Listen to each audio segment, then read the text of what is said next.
For many voters, none of the above is the top pick on the ballot. Many voters are wondering who is the best pick among candidates when none of the contenders seem to be their first choice. Incumbent candidates may have an especially tough time with these undecided voters.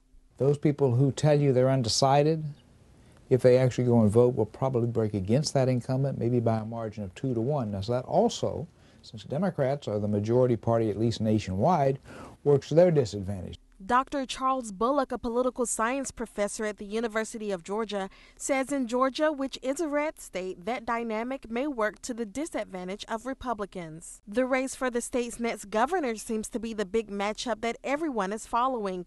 Bullock notes that although Nathan Deal is a Republican, he has a better chance of getting decisive voters because Republicans tend to feel more strongly about their party than Democrats. If you're a committed partisan, then you're going to, you may not be terribly excited about some of the people who your party is running, but you will at least come and support them. But feeling and doing are two separate things. Dr. Bullock says it really doesn't matter how voters feel unless they actually turn out to the polls to vote. To some extent, if you really are disenchanted with both sides, and you say a plague on both your houses, then you may not bother to vote. Fortunately, candidates for Georgia's next governor have just under a month left to convince undecided voters they're the best pick.